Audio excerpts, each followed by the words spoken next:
there was a Zen master named Master Kyan.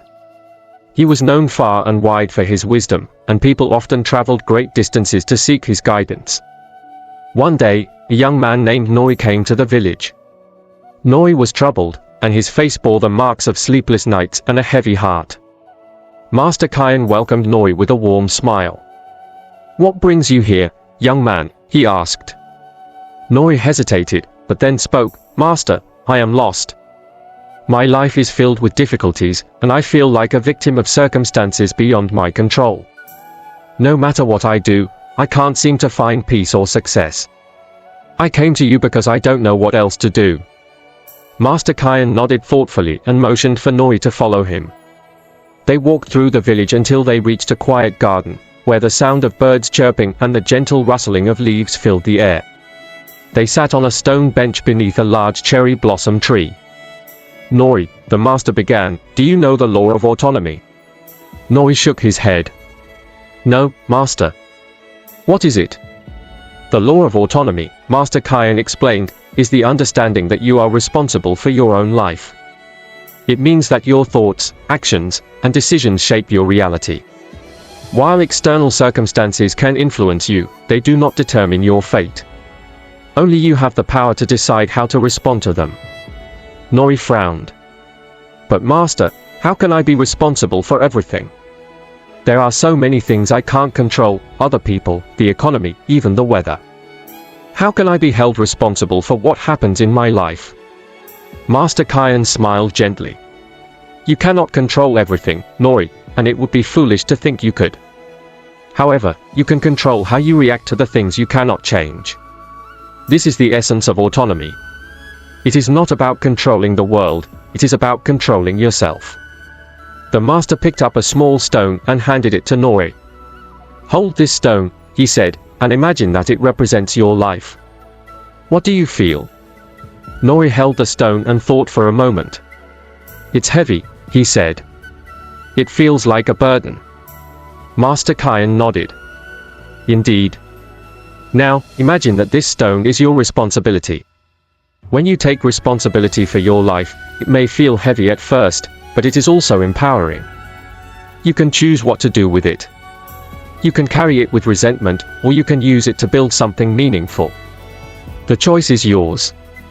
Noi looked at the stone in his hand, pondering the master's words.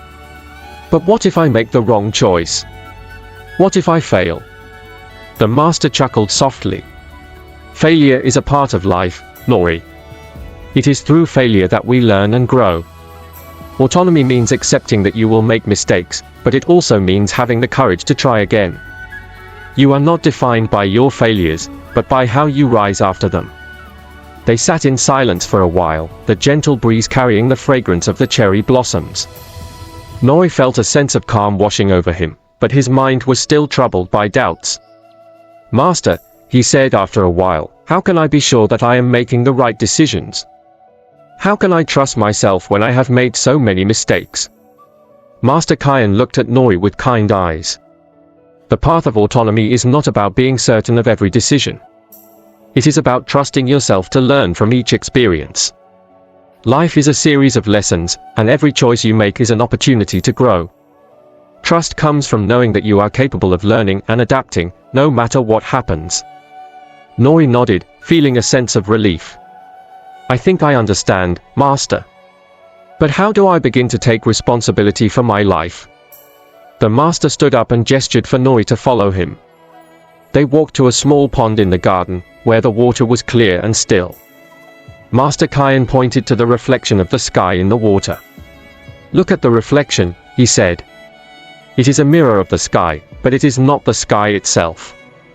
In the same way, your life is a reflection of your thoughts and actions. To change your life, you must first change what is within you." Noi gazed at the reflection, contemplating the master's words. "But what if I don't know what to change? What if I can't see the path ahead?" Master Kyan smiled. "Begin with small steps, Noi. Start by observing your thoughts and actions. Notice when you are acting out of fear, anger, or doubt, and ask yourself if those emotions serve you. Replace them with thoughts and actions that align with the life you wish to create. The path will become clearer as you walk it. Nori took a deep breath, feeling a sense of determination rising within him. Thank you, Master. I will try to take responsibility for my life and walk the path of autonomy. Master Kyan placed a hand on Nori's shoulder. Remember, Nori, the journey of autonomy is a lifelong practice. There will be challenges, but each challenge is an opportunity to strengthen your resolve. Trust yourself, and you will find the way. With those words, Nori left the garden, feeling lighter than he had in a long time. He knew that the road ahead would not be easy, but he was ready to face it. For the first time, he understood that his life was in his hands, and that realization filled him with both fear and hope. As Nori walked away from the village, he glanced back at the cherry blossom tree, where Master Kyan still sat, watching him with a serene smile. Nori smiled back, silently thanking the master for showing him the way. From that day forward, Nori began to take responsibility for his life. He made mistakes, as all people do, but each time he learned from them and grew stronger. He faced his fears, embraced his failures, and slowly, he began to shape the life he had always wanted. The weight of the stone he carried became lighter, not because it had changed, but because he had. Years later, when Nori had become a wise and respected man in his own right, he returned to the village to visit Master Kyan. The master, now older but still full of life, greeted him with the same warm smile. You have come far, Nori, the master said. You have learned the law of autonomy well. Nori bowed deeply. I owe it all to you, master. Your teachings have guided me through many trials. Master Kyan shook his head. No, Nori. You owe it to yourself. It was you who chose to take responsibility for your life. It was you who walked the path. I merely pointed the way. Nori smiled, understanding the truth in the master's words. Thank you, master, for showing me the path. Master Kyan nodded. Remember, Nori, the law of autonomy is a gift. It is the freedom to choose your destiny. Guard it well, and it will serve you for the rest of your days. With those final words, Nori felt a deep sense of peace. He knew that his journey was far from over, but he was ready for whatever lay ahead.